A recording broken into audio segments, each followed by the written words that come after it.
Oi, turma! Mais um episódio por aqui. Eu tô arrumando aqui algumas coisas e pensando em uma conversa que eu tive essa semana sobre leitura, sobre o que a gente lê quando não temos livros. Porque uma amiga minha disse assim: eu não tenho nenhuma base literária, eu não leio livros e afins. E eu disse pra ela, pois, mas a leitura é uma construção, né? Nós lemos o mundo, nós lemos, enfim, as coisas à nossa volta, nós lemos desde a infância e muito antes de aprendermos a ler efetivamente. E aí a gente teve uma conversa maravilhosa sobre o tema e ela disse assim no final, ô Bruna, isso aí tem que ir pro podcast. Então é o seguinte, eu pensei da gente falar sobre o que lemos quando não lemos. Será que isso aqui fica claro? Eu tô dando uma arrumada aqui nas minhas gavetas e roupitas de academia enquanto isso. Vamos para esse bate-papo porque eu acho que a gente tem uma ideia escolar da leitura e é muito válida e é ótima e tá tudo certo, mas a leitura, ela passa por, como é que eu posso dizer? A leitura de mundo, ela passa por diversos momentos na nossa vida, antes mesmo, eu tô tentando ser muito didática, porque essa aula eu dou em termos muito cognitivos até, assim, mais complexos. Então eu vou tentar ser o mais didática que eu puder. Por favor, caso você queira estudar sobre esse tema, não sei se esse episódio vai ser o melhor de todos, mas eu estou em casa gravando um episódio no podcast, isso não é uma aula universitária. É sempre bom lembrar, porque a galera fica me cobrando aqui às vezes algumas coisas e eu não prometi. Eu não prometi nada, meus amigos. Então, por favor, me tirem aí de qualquer lugar que vocês estejam esperando. A leitura então passa de uma maneira muito simples por vários momentos da nossa vida, registros, gestos. Eu acho que o termo até pode ser trocado aqui para a gente não se embaralhar. Eu digo a leitura de mundo, a nossa reflexão sobre o mundo, o entrelaçamento, vamos dizer, sobre a vida e a literatura. A literatura passa por muitos caminhos antes da gente de fato chegar num texto, numa obra, num autor, vamos pensar assim. E um desses caminhos eu acho que começa, eu acho não, isso realmente começa na infância. Um tempo em que sem livros à disposição ou sem a gente saber ler e escrever, a gente recria cenas de leitura.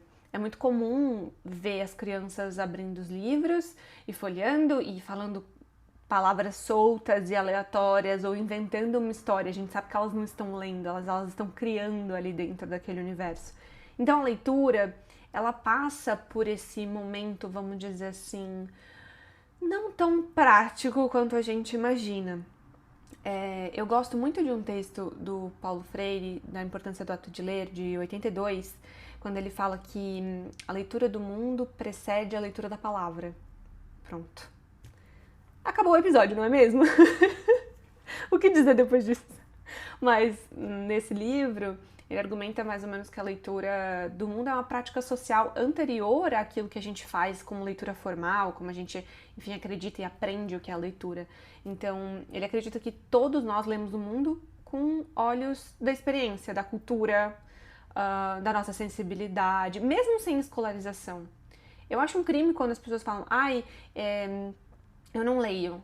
Você lê o mundo de alguma forma. A leitura, o que eu quero dizer é, a leitura não necessariamente é abrir um livro e ler palavra por palavra, formar frases, sentenças, parágrafos e história e etc. A gente, por essa perspectiva, tem muitas perspectivas para a leitura, tá? Mas uma delas é essa questão meio polifônica, que é feita por todos nós. Então, desde a infância, independente do nosso status social, independente do lugar onde a gente veio, independente de quem a gente faz uma leitura do tom de voz da nossa mãe, do nosso pai. A gente, enquanto trabalhador, por exemplo, lê a vida do nosso trabalho. Então, assim, o que eu queria dizer nesse início, pra gente não ficar nisso muito tempo, o que é a leitura, mas é basicamente isso. A gente já lê muito antes de ter um livro na mão. Pronto, vamos concluir dessa forma, assim. Eu acho que é importante pensar nisso. Tem um episódio aqui no podcast que chama Tudo que eu aprendi com o Fernando Pessoa. E nesse episódio eu acho que dá pra dar uma explorada, assim, em como eu lido com a literatura fora desse eixo teórico-crítico, que é majoritariamente meu trabalho, pra quem só acompanha aqui o podcast. Inclusive, eu agradeço que fique por aqui também. Eu não sei, eu acho que tem uma magia na nossa turminha aqui dos episódios.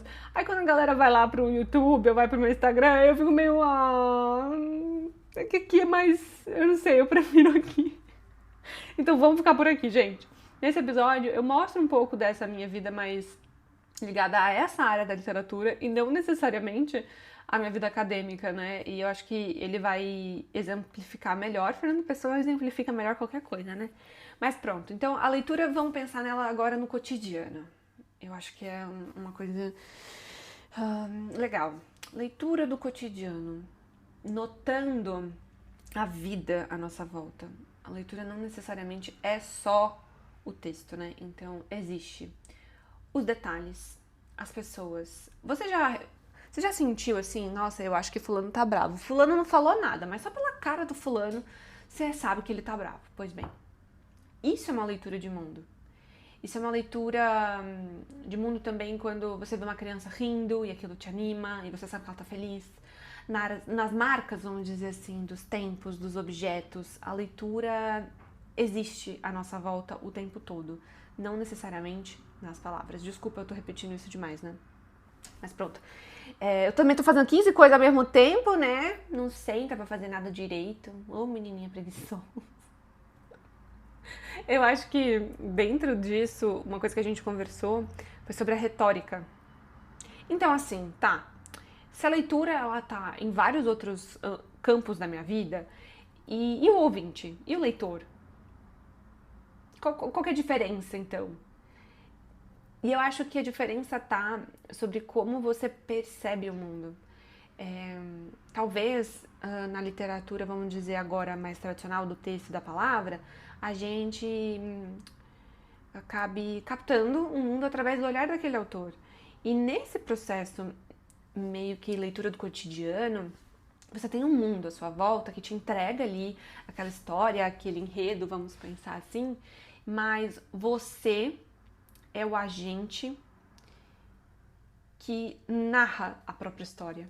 O leitor cotidiano, ele é muito importante, e é muito importante a leitura formal para isso, para você reinterpretar o mundo em que você vive. Eu acho que sem a leitura do papel, palavra por palavra, sem a leitura de Clarice, sem a leitura de Eça de Queiroz, de Carlos Drummond de Andrade, eu não saberia reinterpretar o mundo em que eu vivo, as pessoas à minha volta, da mesma forma. Eu acho que assim, quando a gente observa numa parede velha, antiga, uma rachadura, aqui, sei lá, em casa, a gente sabe que aquela rachadura, ela veio de uma história. A gente pode atribuir diversos significados para essa rachadura na parede.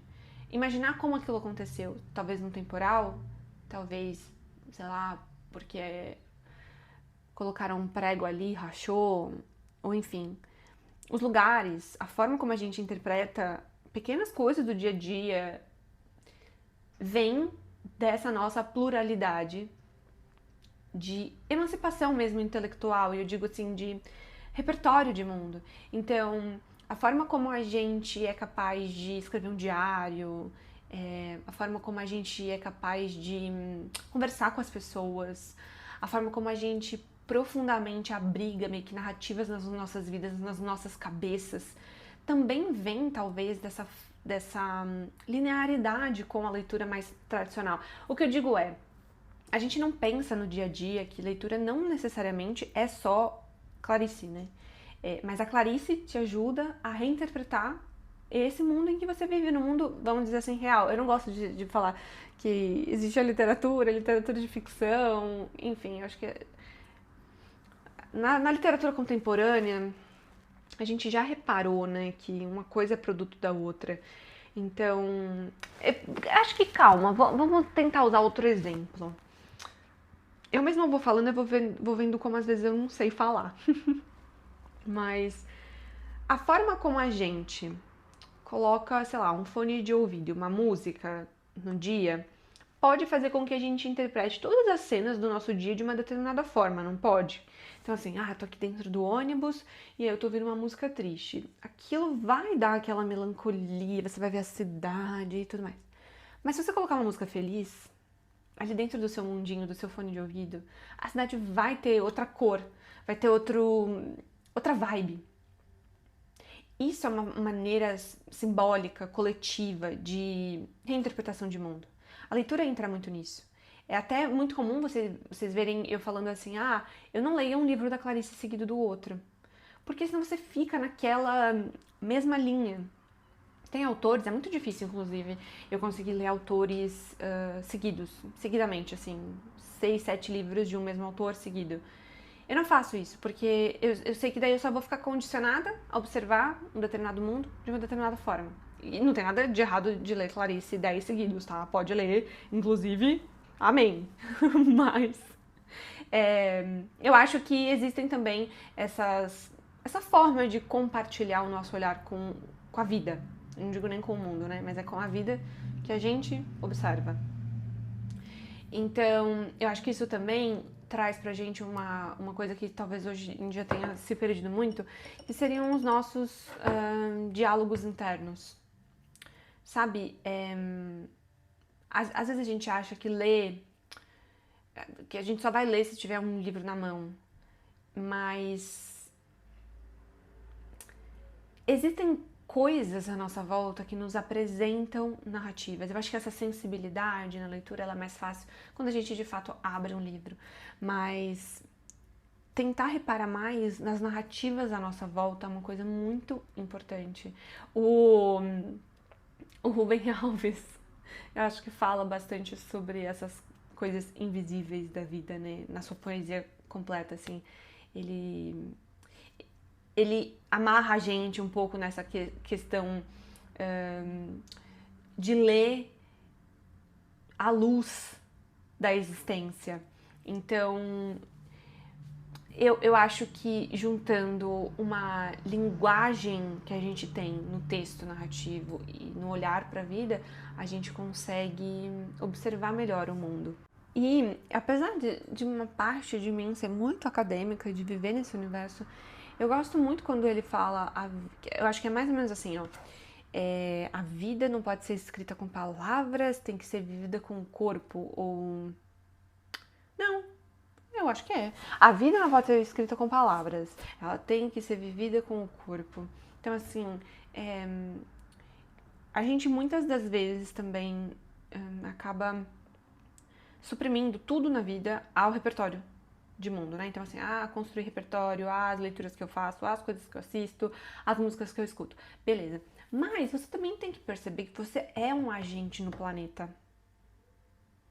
Então, você também se conta uma história. Eu acho que esse é o ponto. Como a gente narra a nossa existência. Ai. Olha, tá vendo? Eu e você surpresas quando eu falo alguma coisa útil. Ai, gente, esse podcast aqui já virou baderna, né? Desculpa. Mas eu acho, assim, é muito importante, porque, para e pensa, se todo dia eu for pra vida assim, eu tô triste, tô infeliz, nada tá dando certo, nada tá bom, nada tá bom, eu vou viver isso. Agora, se você começar a contar assim, eu não tô tão contente assim no meu trabalho, mas, tem outras coisas na vida, né? Eu tô muito grato aqui porque eu tenho saúde. A gente não percebe isso. Ai, que papo meio estranho, né? Mas eu acho que, pronto, é isso. A gente ressignificar a forma como a gente narra também a vida, eu acho que é importante para além dos livros que a gente lê. Né? Eu não sei, ultimamente eu tô meio empenhada mais em me contar boas histórias, em me colocar assim, não, vamos ser mais do que só o sofrimento, só a dor, só a coisa, sabe? Eu já falei sobre isso aqui, acho que a gente ultimamente se conecta muito mais pelas coisas que doem, o que eu acho muito triste. Eu acho muito triste, às vezes acho chato, que eu queria dar umas risadas, sabe? Amiga, me convida pra sair pra gente falar de besteira, pra dar risada, falar de meme. Não, mas tudo tem que ser pra dor, pro que dói, pro que falta, né? E eu acho que a literatura que nos emancipa, a literatura, eu vou falar mesmo assim, a literatura essa de Queiroz, a literatura Machado de Assis, essa literatura emancipa a forma como a gente enxerga as coisas, sabe? Você sai diferente de uma leitura ali irônica do Machado, você muda alguma coisa na sua cabeça. Eu acho que é, é, é importante a gente. Eu tô falando a gente como se você estivesse aqui em casa, tá? Minha best. Eu acho que é importante a gente repensar também essa questão da leitura mais emancipatória, de mundo que a gente faz, mas também, obviamente, se preocupar com a nossa leitura literária, que anda de mãos dadas. Quanto mais repertório você tem, melhor você consegue reconfigurar as coisas que você vê, as coisas que você sente. Nossa, isso é muito importante pra mim, reconfigurar as coisas que eu sinto. Sabe aquele olhar meio deslumbrado pra vida, pras coisas? Eu acho que é importante dar uma lupa pra isso, sabe? E também há várias formas de se ler, né? Hoje em dia a gente tá num boom tão grande, eu nem sei direito, assim, como dizer o que eu penso sobre audiobooks. Porque eu venho de uma escolarização, né, da leitura muito clássica, vamos dizer assim. Então eu estudo, assim, estudei já, né, como o cérebro lê, eu estudei, assim, quimicamente, biologicamente, reações e pulsões que ocorrem nos nossos anéis, na nossa compreensão, no nosso lado cognitivo. Adoro esses papos clássicos, né? Então, quando a gente coloca ali o audiobook no ouvido, eu sei que acessa no cérebro áreas diferentes. Então, eu fico Podia trazer aqui alguma neurocientista, né, pra gente falar sobre essa questão dos audiobooks, né? Eu também não parei pra pesquisar, não, né? Eu tô falando aqui vozes da minha cabeça. Eu imagino, né? Então, assim, existem já tantas formas de ler e a ciência também já aponta pro fato de ser diferente. Você lê no papel, você lê no iPad, você lê em diferentes lugares, assim, telas é diferente, acessa lugares diferentes, usa comandos diferentes. Então pronto, eu acho que eu queria conversar com vocês sobre isso, né? Sobre o que a gente lê quando a gente não tá lendo livros, porque existe todo um universo de leitura, de interpretação de mundo, de releitura, de reconfiguração. A gente tem. Eu vejo muito isso nos alunos, é uma coisa que eu tento quebrar com os meus, né? Que é essa questão de achar que não se tem respaldo nenhum para interpretar o mundo. Não, as pessoas têm. As pessoas vivem com o respaldo delas uma forma de enxergar a vida. Haja vista que, às vezes, pra mim, A Hora da Estrela é o melhor livro do planeta Terra e pras pessoas não é. Eu amo ler Primo Basílio, dessa de Queiroz. A gente vai ter... Eu bati em vocês, desculpa, eu tô dobrando blazer. Agora, em agosto, é julho, agosto, setembro, é isso? Eu sempre confundo agosto com abril. Mas não, abril já foi. Abril já foi, então é agosto. Agosto a gente vai ler o Primo Basílio do Eça de Queiroz. Pô, pra mim é um baita livraço, assim. A gente vai fazer uma oficina de videoobra Eça de Queiroz com a leitura do Primo Basílio. Vai ser uma coisa assim, até setembro, um negócio bem grande, vai ser muito legal. Já aviso aqui, vocês, pra depois vocês não falar, não avisou, eu não fiquei sabendo, não tenho você no Instagram. Pois bem, tá avisado.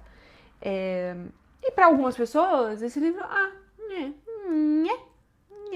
é nada. Pô, pra mim, top, melhores coisas da minha vida é ver como a Luísa ia sorrateiramente pegar as cartas do Basílio pra ver o que aquele homem ia falar pra ela. E ela não tinha que esconder as cartas do marido.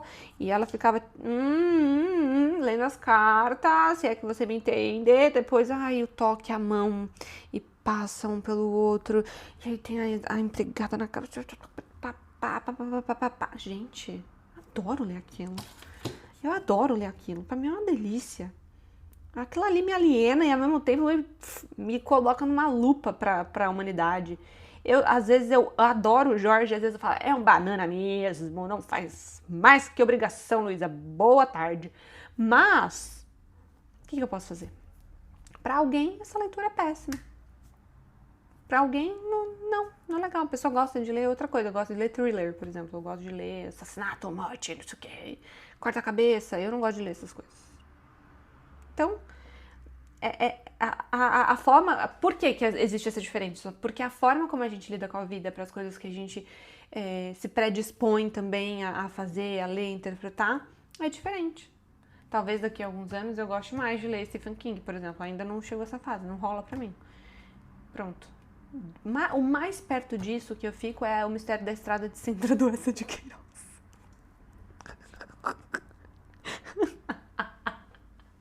Que não é bem isso, mas enfim.